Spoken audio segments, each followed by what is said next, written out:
観察の鬼です。ただいま博多駅にやってきました。福岡ですね。福岡に新幹線でやってきました。今ね夜の10時過ぎなんですけれども、今日はねこの福岡で泊まりまして、明日私対馬に行きます。対馬にね今日思いついたんですよ。今日思いついて急いでね新幹線飛び乗って、で今ね福岡に着きましたけれども、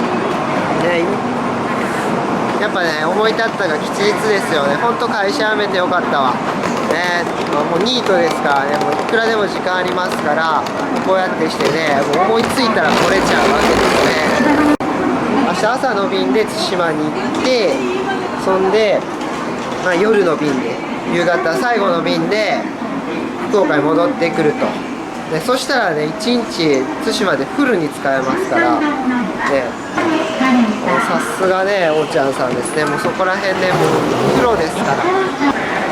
私ねもうスケジュール管理はね得意ですから、その辺ねもうね行けると思ったらパー行っちゃいますんで。福岡蒸し暑いな。ちょっとムシムシしますね。ちょっと雨が降ったみたいですね。なんかところどころ濡れてる箇所がありますので、何時間か前に雨が降ったものと思われます。とりあえずね歩いてホテルまで行きましょうか。徒歩2分ぐらいらしいんで、もう駅近いところにしないと。明日ねここから地下鉄乗って空港まで行かないといけないんで、やっぱね駅近いところですね我々は。今日何もしてないけど疲れたな。もうね今日はさっさと寝ましょうね。もう明日朝早いですから。明日ね朝一の便で対馬飛びますんで、もう今日はねさっさと寝ましょう。早く寝よう。とりあえずまずシャワーだ。シャワー。さっぱりしたぜ。やっぱねシャワーはいいよね。もうねシャワー浴びたんで、あと寝るだけですね。シャワー浴びて髪乾かしたんで、あとはもうこれ飲んで寝るだけですね。いやー楽しみですね。明日どんな生命体に出会えるのか。対馬ね初めて行くんですよ。どんな昆虫に出会えるかな。対馬ってね日本列島と大陸の間にある島ですからね。日本列島と朝鮮半島の間に浮かんでる島ですからね、日本列島の虫と、あと大陸系の虫がね混在してるんですね。対馬は大陸系の虫、日本の虫、あとね対馬固有の虫っていうのもありますからね、いろんな虫さんいますから、どんな虫さんに出会えるのか楽しみですね。明日1日しかないんでね、言うてそんなにねたくさんの昆虫には出会えないとは思うんですけれども、対馬ってどんな感じなのかなとかね、植生とかね、土地の感じとか地形とか、そういうね細々した情報を収集するためにね現地に足を運ぶといった感じですね。やっぱりね自分の足で行って自分の目で見て確かめないと、どこにどんな生命体がいそうかとかね、そういうこと分かりませんから。結局はね現地の情報っていうのはね自分の目と足で確かめるしかないんですね。ですからねもう明日は偵察ですね。もう初めて行くわけですからね、まだね対馬どんな感じか分かんないんで、それをね見に行く感じですね。対馬ってどんな感じよって言ってね、一日だけねちょっと見て回ります。いやーでもねもしかしたらとんでもないものが取れちゃうかもしれんな。俺のことやからな。朝鮮ケナガニーニっていうね結構毛が生えたセミがいるんですけども、ただあれ出てくるの秋だったんで早いやろうな今回は。でもね今の時期だったらその初夏の虫というか春の虫と夏の虫っていうのが混在してますからね、なんかね虫さんたちに出会えるんじゃないかなと期待してます。明日やったるで。ちょっと飛行機怖いけども。でもね、やっぱ、ちょっとね、おーちゃんもね、地味に忙しくて、あんまりね、ゆっくり船でも行ってられないんで、ですからね、新幹線でもう、福岡まで来て、それでもう飛行機でピュンと飛んで、飛行機でピュンと帰ってくるプランですね、今回は。今回はね、本当にもう最速プランですよ。今回はね結構弾丸ツアーですね。もう対馬の中は本当日帰りですからね。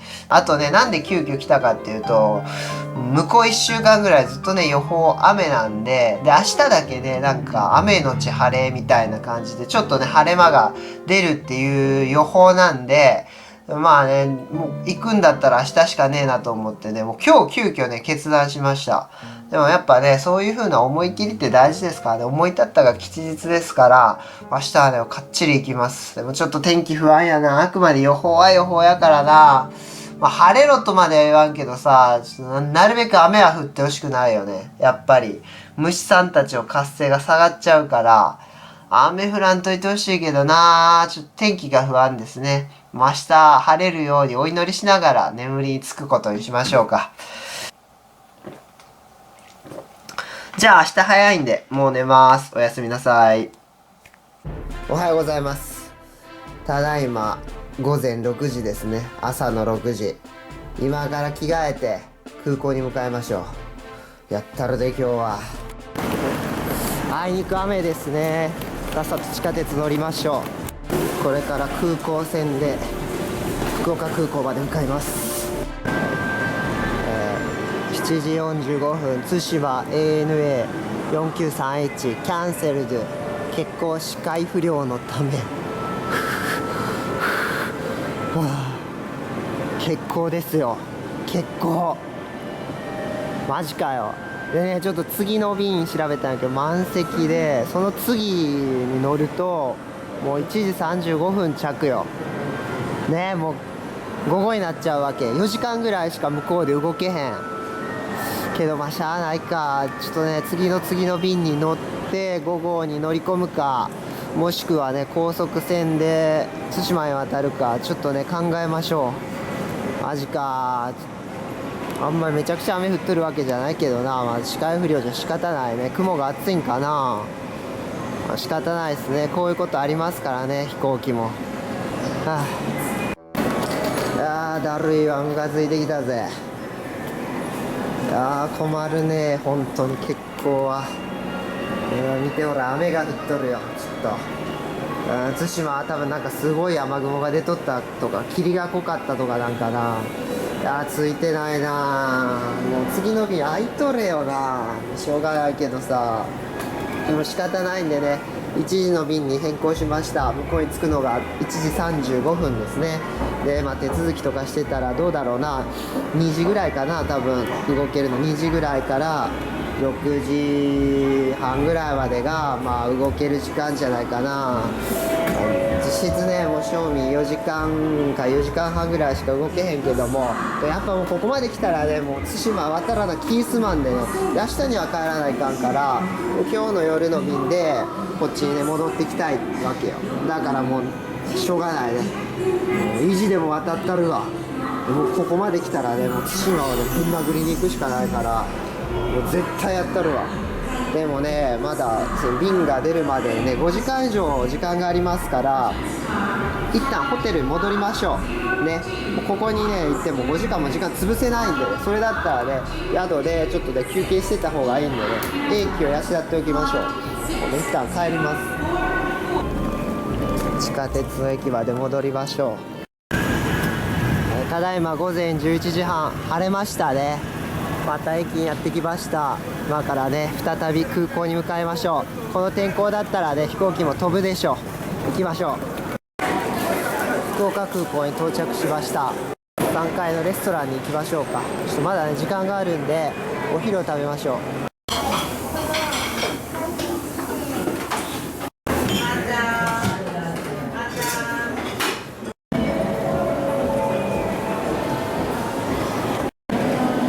13時発対馬行き。ちゃんと動いてますね。搭乗可能になってます。行きましょう。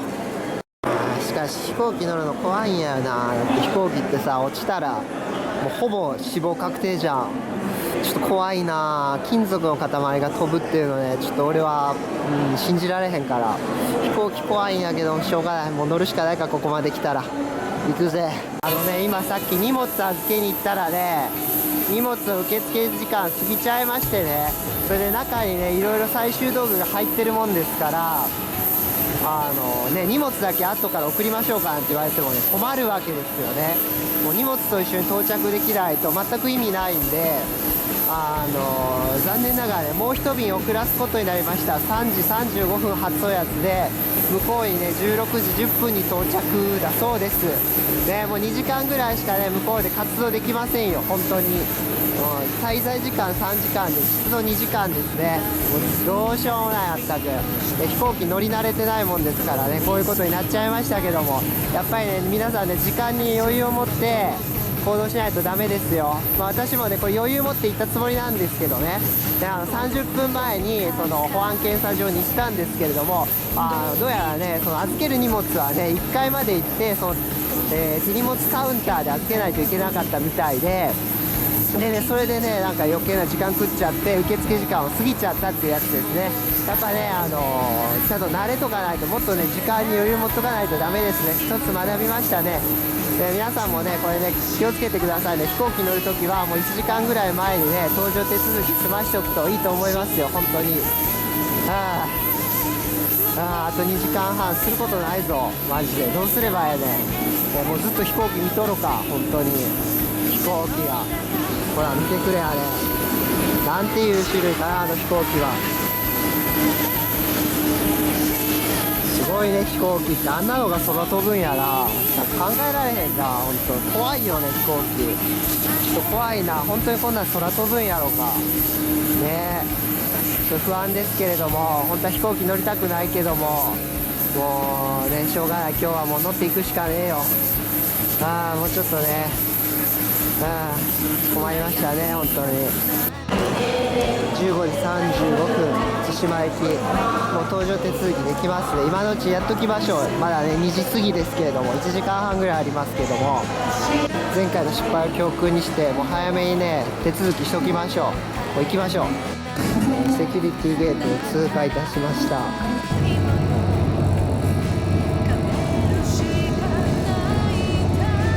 それでは乗ります。対馬に行きます。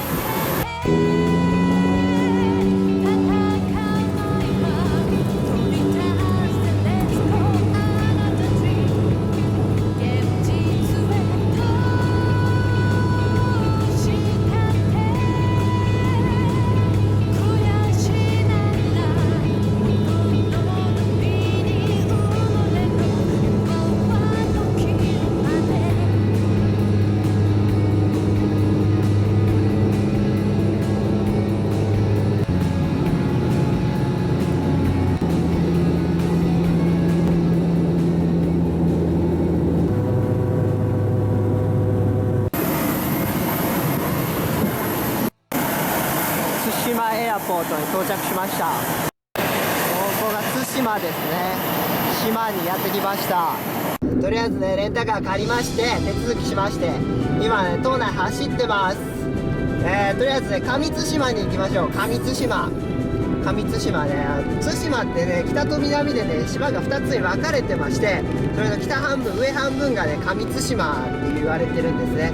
その上津島にね、今回は行きましょう。今回ね、2時間しかないんで、今回も上津島だけにしましょう。上津島オンリーでね、行ってきましょう。もうね、どんなものが取れるかな。2時間、たったの2時間しかないからね、時間は大事に使わないから、時間有限にね。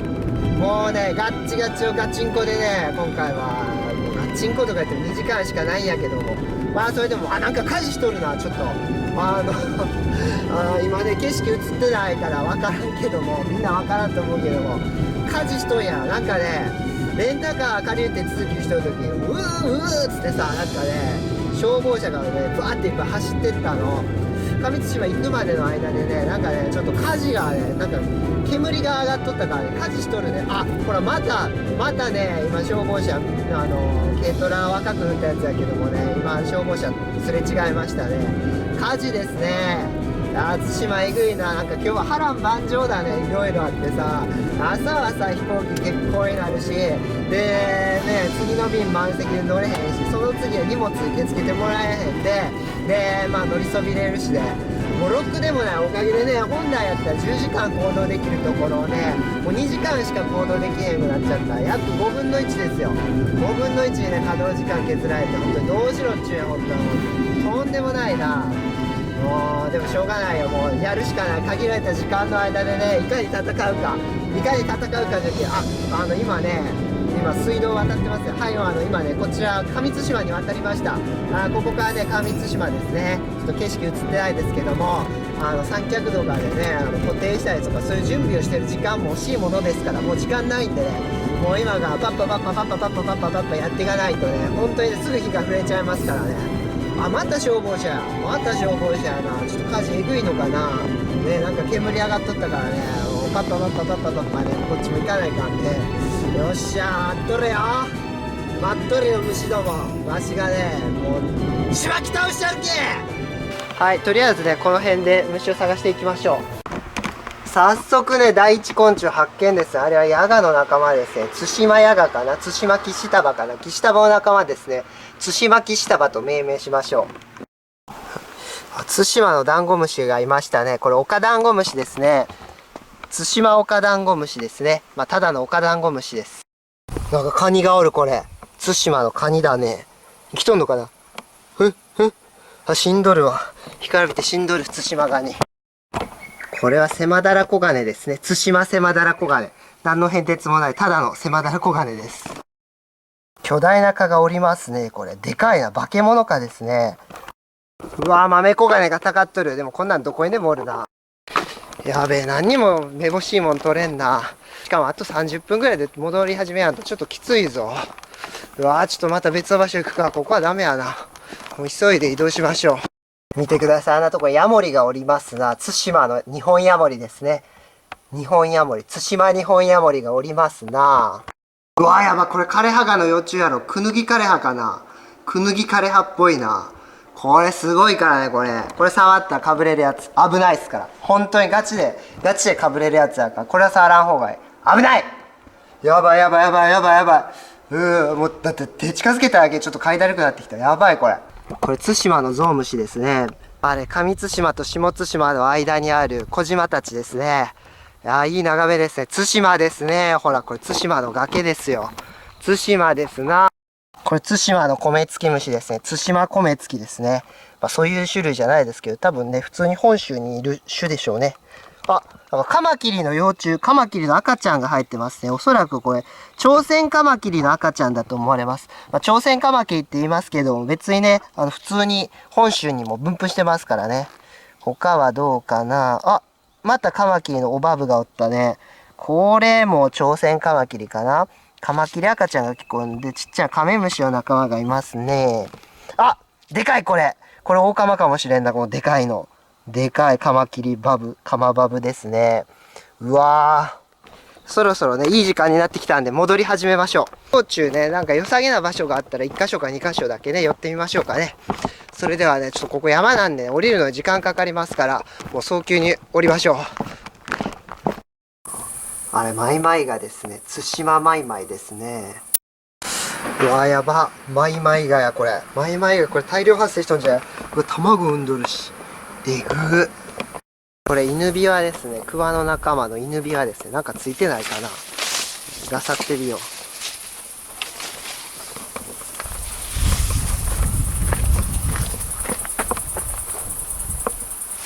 ほら、ほら、ほら。何やら、寄生蜂が取れましたね、これ。狩り蜂の仲間が取れました。飛んだ。対馬の狩り蜂ですね。下対馬の方にね、移ってきたんですけども、下対馬戻ってきましたけども、あんまりね、めぼしい生命体おりませんね。対馬ならではってのがね、なかなかいないですね。どこにでもいるような種類の子たちしかいなくてね、対馬ならではの子に会いたいかな、おっちゃんは。なかなかきついわ。やっぱ2時間じゃ無理だね。もうそろそろ戻んなきゃいけないんでね、引き上げましょう。荷物畳んで。どうしようかな。空港に戻ってきました。結局ね、大したものは取れませんでしたね。今日はこれで福岡に戻ります。あれですね、プロペラ機、あれに乗って帰ります。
今日は散々な一日やったわ。もうさっさと帰って寝よう。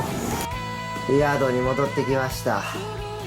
疲れた。ったく冗談じゃねえぞマジで。なんだ今日は本当に。いや今日はとんだ一日やったわマジで。朝ね乗る予定やった便が欠航になって、でその次の便は満席で、その次の便に乗ろうとしたらなんかね荷物を受け付けてもらえず、しかもねなんか受付の子が新人さんやったらしくてね、まあいろいろ手間取って、その手間取ってるうち受付時間過ぎちゃってでダメになったって、とんでもない状態。まあギリギリに行った俺も悪いんやけどさ、いやーもうとんでもないね。で4時過ぎに向こう着いてさ、もう2時間ぐらいしか動けへんわけよ。移動時間で1時間以上食っとるからさ、もうあれやよ、車降りて撮影しとる時間なんてね、多分もう40分ぐらいしかなかったんじゃないかな。これは何もできんわ40分じゃ。で対馬ならではっていう生き物には全く会えんだな。いやだってね普通にそこら辺におるような生き物ばっかやったからさ、なんか対馬ならではっていう生き物にせめて会いたいよね。何でもいいけどさ、これぞ対馬みたいなね、そういう生き物に出会いたいね明日は。これじゃあねなんか対馬に行ったなんて言えへんから、明日も行くわ。もう明日もね対馬に渡ります、飛行機で。もうね明日の便予約しましたんで、明日の朝着いて夕方に帰ります。でね明日の夜はちょっとね予定があるんで、ちょっと早めに切り上げないといけないんですけれども、明日は多分曇りで雨は降らんからね、行動はしやすいから活動はしやすいね。ただねちょっと晴れの日に活性が上がるような生き物は厳しいかもしれんけども、まあでもやるしかねえよ。もうここまで来てさ、でその対馬らしいもの何も見ずに帰るのってさ、なんか尺じゃん、もったいないじゃん。何しに来たんって感じやん。もうそれ行くしかないよ。俺にも意地があるからね。明日はねもう絶対にね、もう対馬ならではのもの、対馬、これぞ対馬っていうような生き物見つけたるわ。俺は明日対馬を取るぜ。対馬をこの手に、そしてこのカメラに収めちゃるけの。もう今日はねこのみかん食ったらね歯磨いてもう寝ますから。もうシャワー浴びましたんでね、今さっぱりした気分でねカメラ回して撮ってるんですけれども、もうね本当に明日はもう容赦ないぞ、容赦せんぞ。もう明日搭乗拒否ではないけど荷物受け取り拒否なんてしようもんな。もう怒鳴り散らしたらマジで。こっちとらね生き物屋としてのプライドがかかってんねん。本当にねもう今日は散々やったからな。もう明日はねリベンジやわ、リベンジ。この大満足みかん食って寝ます。それでは皆さんおやすみなさい。バイバイ。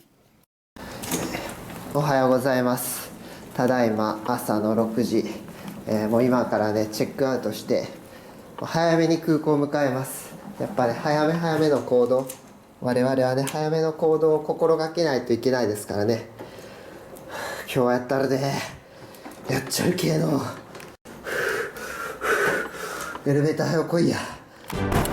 ちょっと地面が濡れてますね。夜に雨が降ったようですけれども、今はね曇りで雨は降っていない状況ですね。曇りですね。対馬も多分、こんな感じでしょう。それではね早速地下鉄に乗って空港に向かいましょう。空港に到着しました。ではね早速荷物を預けて搭乗手続きをね早めにしましょう。手荷物を預けました。それでは I will go to security gate of North。7時45分発対馬行き行きますよ。セキュリティゲートを通過しました。それでは搭乗口に向かいましょう。何やらね搭乗口が変更になったみたいですね。ただ番号は出てるんで、その番号のところ行ったら乗れるはずですからね。行きましょう。 I reach boarding gate。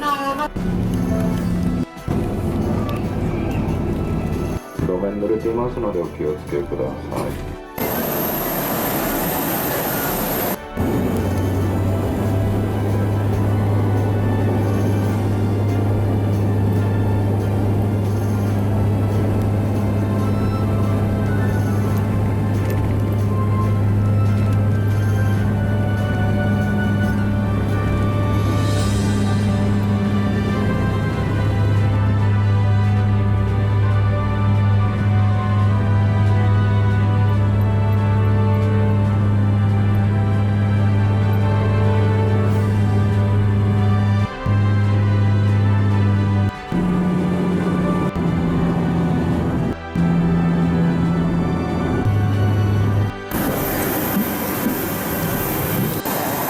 たやってきてしまいました。対馬エアポート。レンタカーを借りて山の中にやってきました。どうかな、何か生命体おるかな。対馬を撮りたいね。対馬ならではの生命体をね、何か撮りたいですね。対馬を。何やら陸生の巻き貝がおりますな。これキセル貝の仲間かな。スネイルがおりますな。なんかオレンジ色の物体がある。これ何生きとんのこれ。何これ。あ、これナメクジもしかして。あ、なんか目がある。ナメクジはこれ。このオレンジのナメクジってもしかしてこれ、対馬ナメクジじゃねえのこれ。対馬ナメクジだろ。これね、対馬固有のね、対馬ナメクジっていう種類ですね。このナメちゃんは。ナメクジ。うわー、よっしゃ、対馬見つけた。対馬をね、とりあえず1個見つけましたね。対馬ナメクジ。本当に対馬ナメクジっていう種名ですからね、これ。このオレンジの子は。本当にね、対馬ナメクジなんですよ。飛行機が飛んでいきましたね。ブーンってね。ここ空港わりかし近いんでね、飛行機の音がよく聞こえますね。これ対馬ナメクジだわ。対馬ナメだわ。対馬ナメ。うわー。やったー、対馬1個見っけ。しかしすごいね、これ。ちょっとつっついてみようか。ツン、ツン。お、引っ込めた。目引っ込めた。ほら。うわ、やば。なんかグロ。えぐー。ほら、抹茶色のナメクジ。動いとる。お、目出すか。お、目出た。うわ、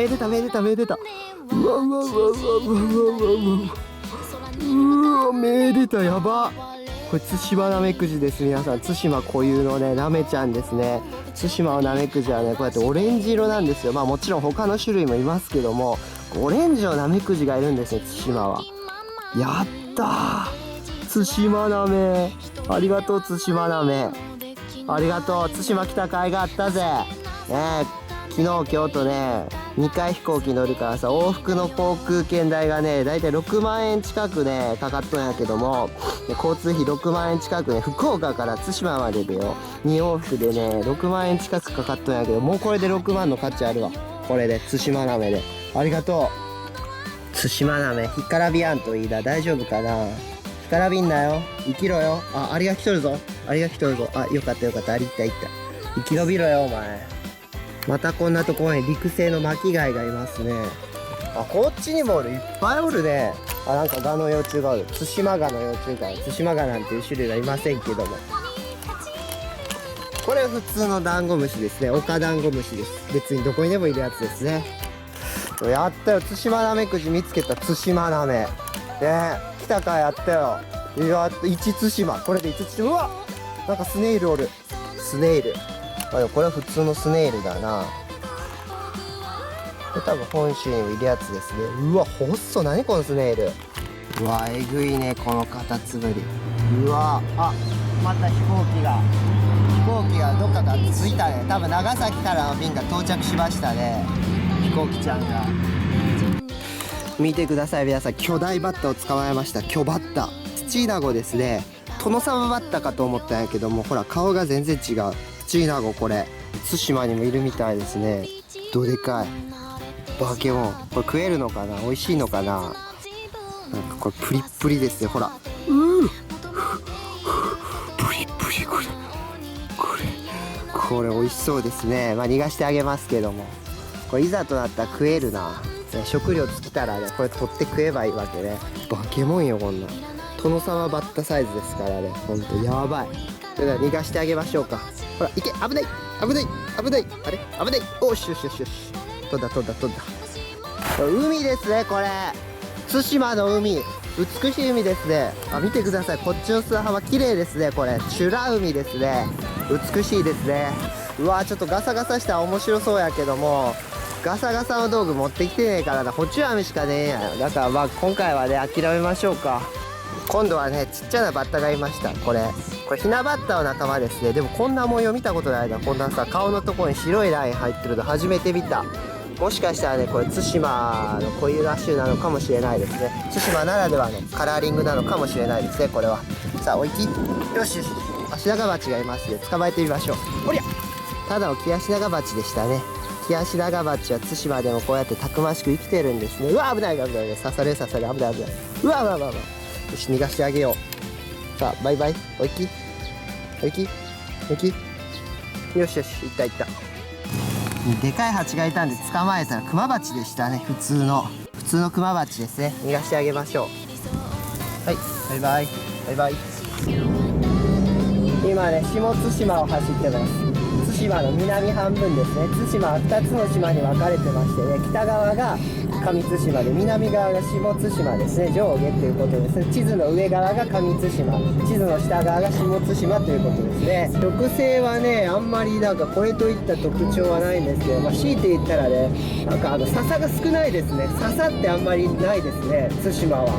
対馬はね、なんか臨床が笹になってるとこが少なくてね、でもそれいいと思いますよ。臨床笹になってると本当にね、生物層つまらなくなっちゃうんでね。ただね、その代わり鹿に食われてすってんてんやったりするけど、もうすってんてんになってる場所があるんですよ、まあいいですけども、対馬のね、南端の方に今向かってます。南の方に行きましょう。もう対馬の最果てね、ちょっと北側の最果てに行くと戻りながらね、寄り道が厳しくなっちゃうんで、南側のね、最南端の方を目指しましょう。花が咲いておりますな。なんか来てねえかな、花に。マルハナバチがなんか飛んでますね。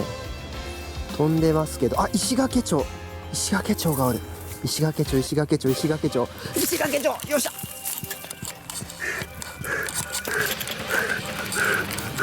石垣町捕まえました。やりました。石垣町がいました。これね、南方系の町なんですよ、石垣町って言ってね。これね、南西諸島とかね、九州とか四国とか、あったかいところに生息してるんですね。本州も紀伊半島にあるのかな、ね、もしかしたら他の地域にもおるんかもしれんけども、南方系の蝶ですね、いわゆる。これね、こう羽を開きますと、ほら、なんか石みたいな模様があるんですね。石みたいな模様をしてますね。石垣蝶です。やりました。石垣蝶。ほら、ちょっとね、ボロってますけど、かっこいいですね、石垣蝶。対馬にもね、こうやって南方系の虫が入ってきたりしてますからね、南方系の要素っていうのがね、対馬にも入り込んでるんですよ。対馬はね、いろんな生物層が混在してますからね、面白いとこなんですよ。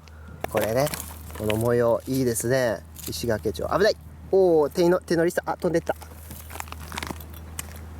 うやって羽広げて地面にペタって止まる習性があるんですね。石垣町ですね。バイバイ。清流ですね。流れてますな。綺麗な川ですね。カラスアゲハが給水してますね。あれカラスアゲハのオスかな。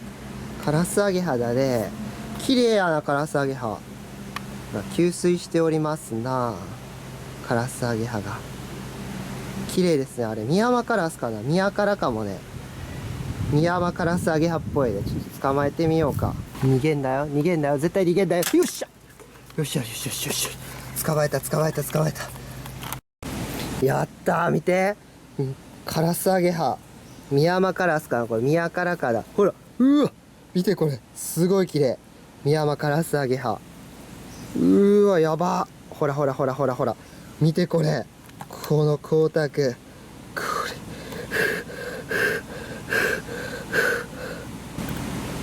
見てください皆さん、この色合い、すごいね。これメスですね。お腹がプリプリですね。ポッテポテプリプリのね、ミヤマカラスアゲハ、プリプリですよこれ。わー、よっしゃー、やりました。でかい。ほら見て、俺の手と比べてこのサイズですよ。このサイズやで、やばい、でかい、ぶっけもやりました。ありがとう。ほら見てください、このお顔、キュートですね。お顔がストロー状の口をマキマキしてますね。かわいいですね。美しい。あ、なんかザトウムシが来た。これザトウムシかな。こんなザトウムシ多いんや。なんか足短くない、ザトウムシ。まあいいけど、まあいいや、離してあげよう。さあおいき。ほら、よし、飛んでった。キョトンボ捕まえました。これオオシオカラトンボですね。普通に本州にもいるやつですね。オオシオカラトンボです。キョトンボ。わかった。逃がしてあげよう。オオシオカラトンボ。これね縄張り張ってるみたいで私に喧嘩売ってきたんで捕まえましたけども、まあねもう捕まえたんで、捕まえてね正体突き止めたら用はないんで逃がしてあげましょう。さあ行け。よし。何やら獣がおりますね。猫ちゃんですね。泣いてますね。なんだこれ、ツシマヤマネコかな。ツシマヤマネコ、君ツシマヤマネコなのかな。うわうわうわうわ、攻撃しようとしていた。あ、ガに反応したのか。これツシマヤマネコ違うよね。ただの猫やだ。ただの獣ですね。あ、スリスリしてきましたね。ツシマヤマネコがね人間にすり寄ってくるなんてことありませんからね。これただの家猫ですね。よしよし、これ飼い猫だな。近所の子なのかな。毛並みがいいですね。よしよしよしよしよし、かわいいでちゅね。かわいいね。でもねあんまりかわいいと誘拐されるぞ。にゃんじゃなくて、あんまかわいいと本当にさらわれちゃうから気をつけてね。はいはい、よしよしよしよし。今ね対馬の南端あたりにやってきてます。対馬のね本当にね端っこらへんですね。端っこらへんまでやってきてしまいました。しかしねあんまり植生はさ本州とか九州と変わらへんな。普通に西日本の植生って感じ。植生はね生物層も基本的にはねそんなにね本州と大きくは変わらへんね。なんかシャクトリムシが道路に乗ったぞ。こいつか。俺の足止めをしやがったな。なんだこれ。これは何だろうな。飛びモンエダシャクかな。飛びモンエダシャクとかその辺かな。これ多分ね早春に出てくる大型の尺ガの幼虫ですね。これねちょっとどっか安全なところに避難させてあげましょう。こんなね日照りのとこいたらねこいつもう干からびて死にますから。すごいなこの巨大シャクトリムシ。やば、対馬半端ないな。あ、なんか死んどる。こっちは死んどるね。巨大シャクトリがいっぱいおんのかな。巨大シャクトリ、巨シャクトリですね。ほら、猫耳みたいな頭しとる。ほらちょっとかわいいね。ちょっと可愛いですね。ちょっと暑さで鈍っとるね。ちょっと体が熱いよ。どっかでね冷やした方がいいわこの子。ほら、でもまあ多分大丈夫でしょう。ちょっとねもう道路に出てくるのはやめなさい。本当に危ないですからね。本当にねもうちょっと引き潰すとこやったかな。おいこら、もうちょっと引き潰すとこやったかな。おい本当とんでもないでね引き潰したら。やっぱねなんか路上で動くもん見つけたら俺止まっちゃうからね。こうやってして、車来んからいいけど、どうせね他にねこんなとこ誰も来んからいいんやけどさ、とりあえずこの辺に逃がしといたるわ。もう冗談じゃん。ほんと気をつけろよお前、マジで危ないやぞ道路は。またね別の子がいました。もう一匹見つけちゃいました。すごいね、なんかほんと木の枝みたいな。ほらこれ木の枝でしょ。こうやってさ、これ木の枝になったつもりなのこの子。でもほら見て、ほらこうやって顔がある。でこれ足ですね。でこっちがね腹脚ですね。こっち側でこうなんか構造物にこうペタッとくっつくわけ。うわー動いた。よしよしよし。もうねちょっともう山の方でさなぎになり、多分ねさなぎになるために地上に降りてきて、多分土の中でさなぎになるんでしょうね。さなぎになる場所を探してるんでしょうけども、とりあえずね道路は勘弁してくださいね本当に。もうこの辺に潜っとけお前は。もうほら危ない危ない。ほらうわー、もうこの辺に潜っとけ。もうそこで枝になっとれ。まったくもうほんととんでもないでね、とんでもねえよまったく。なんちゅうやつらやマジで。だから危機感っていうものがないですね本当に。またいましたね。これね引き潰されなくてもねもうあっちんちになっちゃいますからね。本当に全く危機感というものがないみたいですねこの子たちは。もうしょうがないですね。虫ですからね。ほんとこれだからね昆虫は困りますね。ほらもうその辺潜っとけ。またおった。これが一番でかいんじゃないの。ほらぶっと巨大シャクトリムシ。やば。こんなとこにもおる。やば、巨シャクトリだらけここ。やばいな。飛びモンエダシャクの幼稚園やな多分。うわーえぐー。ほらもう潜っとけ。影おれ本当に。うわー本当の最果てまでやってきましたね。もうすぐねそこが対馬のね最南端ですね。最果てです。うわーやばいな。てか道が狭い上にさここ断崖絶壁やから怖いぞおい。南端はこんな植生なんですね。なんか柏の木が生えておりますな。柏の木ですね、これ。柏が生えとる。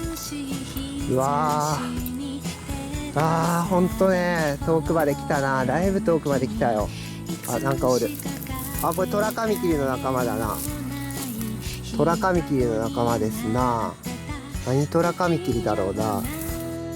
これはヤノトラカミキリですね。ヤノトラカミキリ。ドロビドロバチとかね、そういうね、カリバチの仲間に擬態してますね。食ったら毒だぞみたいな感じでね、似たような模様になってるわけですね。ヤノトラカミキリですね。本州にもいるやつです。バイバイ。おー、絶景やな、これ。またね、巨大バッタがいると思ったら、今度はトノサマバッタですね、これ。すげえでかい。もう成虫出てるんですね。ちょっと早いな。しかしマジででかい。すげえパワー。やばい。巨大バッタだ。対馬の巨大バッタですね、これ。お化けバッタ。お化けトノサマバッタですね。よし。もう正体突き止めたら用はない。いけ！灯台がありますね。これ灯台ですね。これが対馬最南端の場所ですね。綺麗な海ですね。こっちの方にはどんな生命体がおるのかな。生命体ちゃん出ておいでや。オカダンゴムシ。オカダンゴムシはいいや。なんか対馬に会いたいね。これぞ対馬みたいなね。対馬に会いたいですね。あ、なんか倒木がある。これ松の倒木ですかね、あれ。そこが本当の最果ての最果てみたいですね。ここがね、対馬の最南端ですね。対馬の最南端の地です。うわー、すげえ。あっちは東シナ海ですね。向こう東シナ海で、向こう側が日本海ですね。でこの間がもう対馬海峡ですね。この岬よりもね、あっち向こう側が私の海ですね。日本海です。ジャパニーズシーですね。日本海が終わってる場所ですね、ここは。ほら、あそこに灯台がありますね、沖合に。とりあえずね、あんまめぼしい虫いないんで戻りましょう。生命体ちゃんはおらんかな。なんか細いのは飛んどるけどな。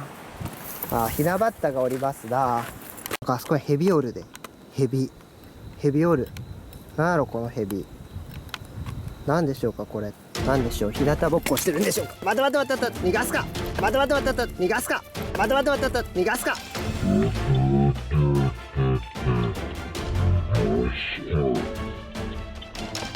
こら逃がしてなるものか。来いどこだ。本体どこへおるんや。なんとかね引きずり出すことで成功しました。見てください、これ青大将ですよ。しかもでかい。これほら、でかい長い大蛇です。これね、ざっとね測った感じ 1.5 メートルは軽く超えてますね。1.5 メートルは超えてる巨大蛇ですね。メーターオーバーのねバケモンやりましたよ。これまあね、青大将なんで本州でもねどこにでもいますけども、これ対馬の青大将ですよ。見てください。綺麗ですね、この個体。ほら皆さん見てください。これ綺麗な顔してますね。綺麗なお顔をしてますね、この子。可愛いですね。よし。しかもおとなしいね。シマヘビやったらね、こんなことしたら噛もうとしてくるんやけども、この子はおとなしいですね。可愛いなぁ。青大将ちゃん。これで、この辺多分ネズミがいるんですね。ネズミか、海鳥のヒナか何かを捕食してるんでしょうね。あー、カメラの三脚に絡みついてきた。待って。もうすぐね、何かに絡みついて、でね、あわよくば、俺のこの手からすり抜けようとしおるでね、油断がならない子ですね、この子は。ほら、かわいい。青大将ちゃん、でかいよ。やったね、これ。対馬の最南端で、青大将捕まえました。対馬青大将ですね。いわゆるこれが対馬のね、対馬の青大将です。綺麗ですね。ちょっと黒っぽくて。こう裏側見てください。ほら、この裏側もさ、なんか青っぽくいいね。確かに青大将って感じがする。青っぽい青大将ですね。わー、かわゆい。ほら、見てください。ヘビってよく見たら可愛いでしょね。可愛いですよね、この顔。あと目のところにね、黒いラインが入って。あー、よし。あー、怒ったかな。ごめんね。よし。可愛いね。大蛇。おとなしい子ですからね、この子。あんまりね、噛まないんですよね。噛まれる方が難しいぐらいですね。これ捕まえる時ね、こう適当な場所をパッて掴んだんですけども、それでもね、神に来ませんでしたからね。で、こう尻尾掴んで、とりあえずね、少しずつ手繰り寄せて、で、ほどいての繰り返しでね、引きずり出したんですけども、その間ね、少しも攻撃してくる素振りがなくて、もうね、逃げてましたね、ひたすら。あ、ムカデムカデムカデムカデムカデ。ムカデですね。飛びズムカデかな、これ。飛びズムカデですね。おっきいな、ムカデ。うわうわうわ、あ、ビビって逃げた。うわ、ここやばいな、この茂み。ヘビもおるし、ムカデもおんのか。嫌な人にはね、本当にね、耐え難い場所かもしれないですけども、おーちゃんとしてはまあ嬉しいですね。よしよしよしよしよし。よーしよし。ほら、じっくり見てください。この顔。かっこいいね。青大将ちゃん。ほら。わー。わー。おっきいおっきい。ほら。あー、でもね、逃げたくてしょうがないみたいな。俺が怖いのか？まあ、怖いやろうね。そら怖いやろうね。ごめんね、ごめんね。やっぱ鬼ですからね、私。生物観察鬼なんで。ね。それはね、正常な感覚ですよ。私が怖くなくなったらもう生き物として終わりなんでね。はい。ということでね、逃がしてあげましょうか。この子。このね、頭の下だけ白いのがまたいいですね。頭の下だけ白いのが。綺麗ですね、この子。綺麗ですね。ただね、ちょっと青大将ね、臭いんですよね。青大将臭い。独特の匂いがあるんですね、青大将は。よしよしよし、わかったわかったわかった。逃がしてあげるからさ、ちょっと三脚の足に絡みつくのはやめて。ね、逃がしてあげるからさ、三脚の足に絡みついて撮影妨害はやめてよ。よし、わかったわかったわかった。逃がしてあるから。よし。はい。はい、はい、はい、はい、はい、はい、はい。地面にくっついて。はい。よし、じゃあもういいかな。もういいかな。じゃあ逃がすよ。はい、バイバイ。バイバイ。ごめんね。びっくりさして。はい、慌てて逃げ込んでいきました。また倒木がありますね。遊歩道のこの柵も、もう結構壊れてますね。だいぶね、この遊歩道放置されてる感がありますけども。それがいいですよね、逆に。だが、それがいいってやつですね。やった、玉虫取れた。玉虫。で、なんかね、大きい羽音立てて、でかい甲虫がブンで飛んどったのさ、よく見たら玉虫でね、もうカメラ回すよりも先に網が動いたね。うわー。これ、玉虫のメスですね。ブリブリのメスですね。で、見てください。この横顔。かわいいですね。この玉虫ちゃん。かわいいのよ、この顔。ほら。日陰で見てみましょうか。ほら。見てください。この光沢がね、非常に美しいんですね。ほら。ギランギランしてます。うわうわうわうわ、ほらほらほらほらほら。動いとる動いとる動いとる。宝石が動いとる。うわ、対馬にもヤマトタマムシおるんやな、これ。ヤマトタマムシって言ってね、普通に本州にいる種類ですね、これ。本州にもいます。九州にもいます。ヤマトタマムシですね。これ対馬にもいるんですね。大陸にはおんのかな、この子。これ。ね。さあ、米付き虫みたいにひっくり返るかな。どうだどうや。ひっくり返った。おー。よしよしよし。起き上がれるから、もう一回。おー。おー。羽で起き上がろうとするのか。おー。起き上がった起き上がった。おー、偉い偉い偉い。ほら、じっくり見てごらん、坊やたち。これ、ドアップで。かわいいでしょこのお顔。玉虫、横から見たらさ、超かわいいのよ。ね。綺麗かわいいってやつ。ほら。この顔。ほら見て、ドアップでみんな。これ玉虫のドアップで坊やたちよく見といて。ほらほらほら、動いとる動いとる。玉虫のドアップですよ、皆さん。これ。うわー。まあメスだろうな。卵、まだ持ってないかな。ちょっと、どうだろうな。6月の終わりやからな。ちょっと早いかもしれんな、産卵には。ちょっと噛まれてみようか。あれ、噛まへん。全然噛んでくれへん。玉虫の口はね、ちょっと噛むのにはあんまり適してない口ですね。葉っぱは噛んでくれますけど、指はなかなか噛んでくれないですね。ちょっとね、指は噛めないみたいですね。全然無害ですね、玉虫は。よーしよし、ほら。見て、この姿。超キュート。うわー、逃げたいんかな。頑張って逃れようとしてますね。だがもう逃れられるぞ。もはや逃れられるぞ。俺に捕まったからにはね、もう終わりよ、お前。俺に捕まったらもうそれが最後よ。まあでも逃がしてあるけどな、今回。別にね、わざわざ対馬からこれを持って帰ろうとは思わへんわ。ね。やっぱね、対馬にはね、対馬の遺伝子がありますから、対馬で遺伝子をね、残していってもらいたいんで、もうね、この子は離していきましょう。ね。可愛いですけども。ちょっとね、飼ってみたい気はしますけども、やっぱりね、対馬でね、子孫をね、繋いでいってもらいたいんで、今回特別にもう逃がしてあげましょう。これで私がカラスとかだったら、もうね、容赦なくこの子は食われて、もうね、生態系から退場してしまっているんですけれども、私カラスではございませんのでね、はい、逃がしてあげましょう。逃がしてあげよう。ちょっと待ってね。よし、逃がしてあげようか。あ、待って。なんかめっちゃでかい、でかいシャクトリムシおる。また。ちょっとね、ここ来る前にね、ここ来る道中でね、これがいっぱいおるところがあってね、いっぱい見つけて、道路にいっぱいおったからさ、手当たり次第にね、道路脇に掘ってきたんやけども、ここでも出会ったから、もうここはほっといていいだろう。ね。そんなことよりこの子を逃がしてあげましょう。玉虫ちゃんね。それではね、逃がしてあげましょう。さあ、飛んでいけ。さあ、飛べ。よし。よっしゃー。飛んでいった。バイバイ。行こう。また足の短いザトウムシがおる。なんだこのザトウムシ。対馬固有なのかな。ね、あんま他のところでこんな足短いの見んのやけど、しかもでかいしよ。なんだあの子。ザトウムシね、結構います。上の方を見ると、ね、結構高いところをね、何匹かね、飛び回ってましたね。とりあえず北に向かいましょうか。ね、もうここ最南端ですから、あとはもう北に向かってね、空港に少しずつ戻っていくだけですね。いろいろ寄り道しながら空港方面に戻っていきましょう。のどかですね、対馬は。静かですな。なんかいい生命体ちゃんに出会えへんかな。今日は時間に余裕があるから心に余裕を持って回れるよね。もうほんと昨日はさ2時間ぐらいしかないからさ、もうブワーッと焦ってやっとったけども、やっぱね落ち着いてね、やっぱね最終ってね落ち着いてできる状態じゃないとダメね。やっぱ時間に余裕持ってやらんとね。ほんと言ったらもう1泊ぐらいしていくのがいいんやろうけども、ちょっとね今日の夜用がありますんで、夕方の便で福岡に戻って、もうそこからね新幹線で九州からおさらばしますんでね。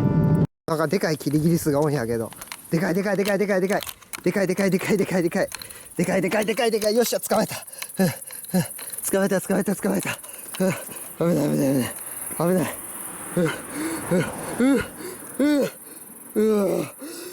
これってもしかしてあれじゃねえの、ウスリヤブキリちゃん。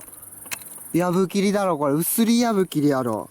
確かね、対馬には本州とかにおるヤブキリ、普通のヤブキリがおらんで、ウスリヤブキリっていうね別の種類がおんのよ。これ対馬のウスリヤブキリですね。ウスリヤブキリってね、朝鮮半島とかシベリアとかね、大陸には分布してるんですけども、日本ではね対馬だけにしかいないんですよ。ウスリヤブキリです。でかいな、ウスリヤブキリ。巨大っすね、ウスリヤブキリ。これメスだね。産卵管がありますからね。プリップリの巨メスですね。危ないぞお前、こんな道路の上に出てきたらよお前。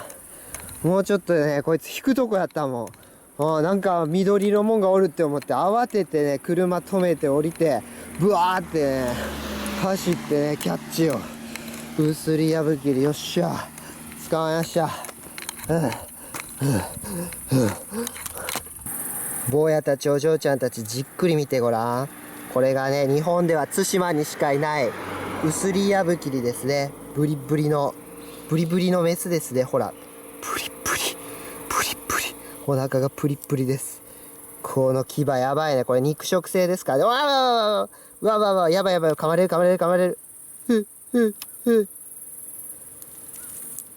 いてやばい痛い。普通に痛いこれ。いておー痛い。マジで痛いぞこれ。やばい痛い。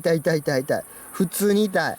これはねこれやばいわ。普通に痛いわ。普通に痛い子ですね。これは普通に痛いっすね。これやべえなこれ。怖いよ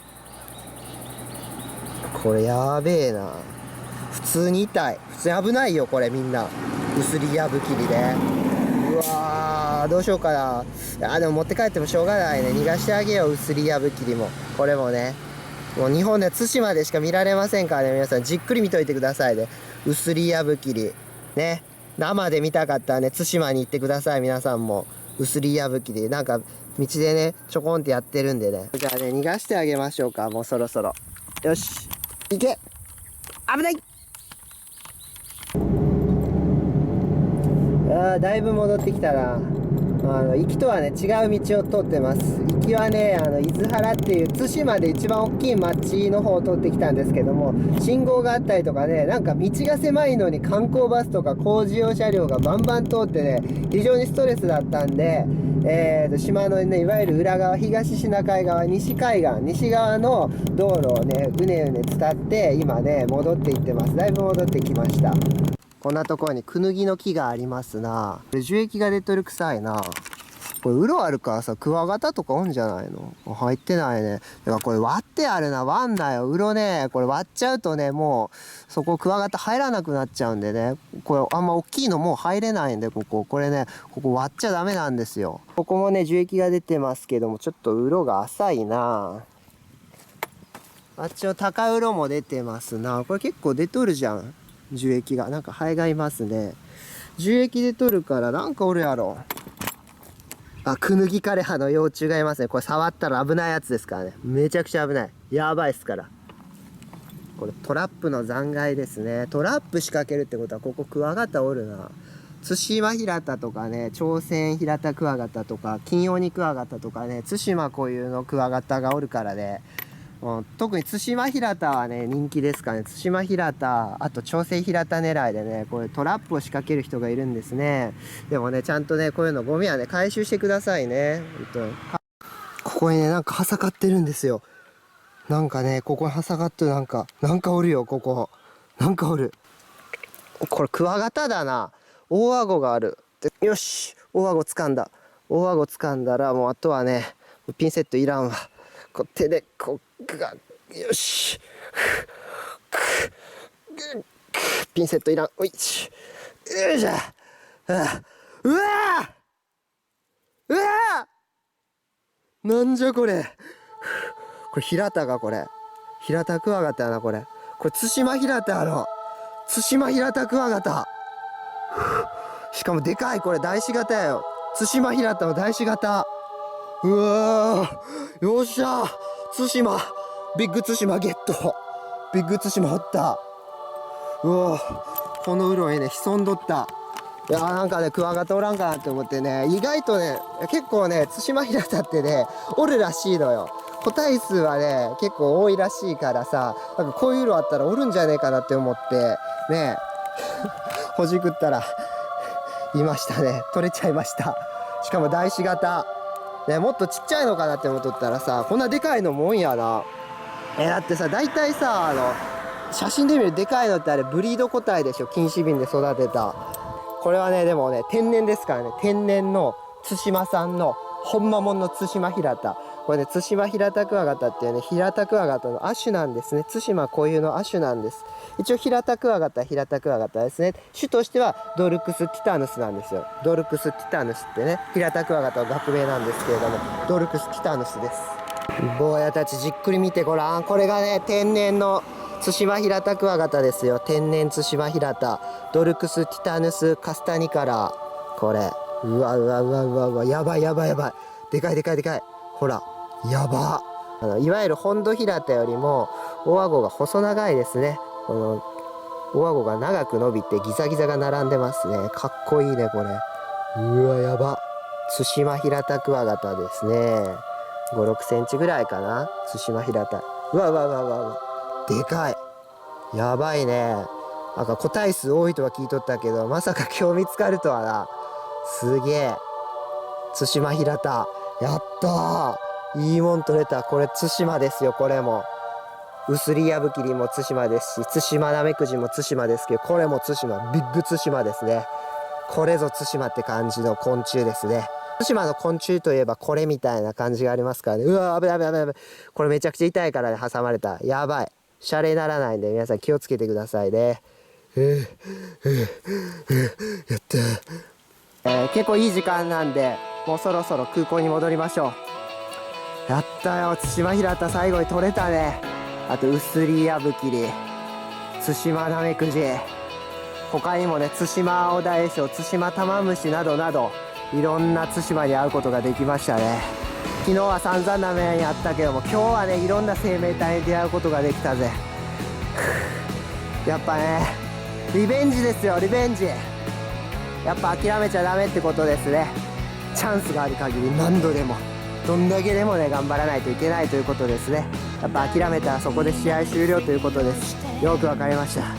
今回の対馬遠征いろんなハプニングありましたけどもやりきったぜ。こんなもんじゃい。帰ろう。それでは乗ります。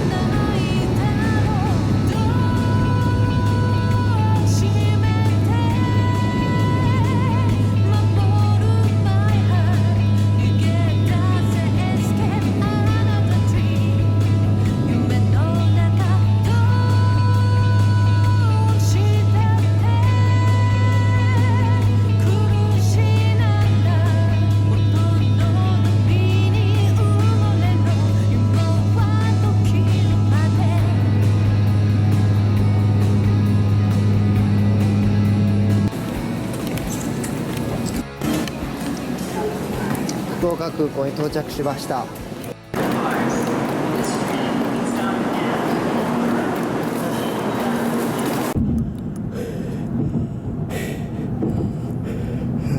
また来るぜ。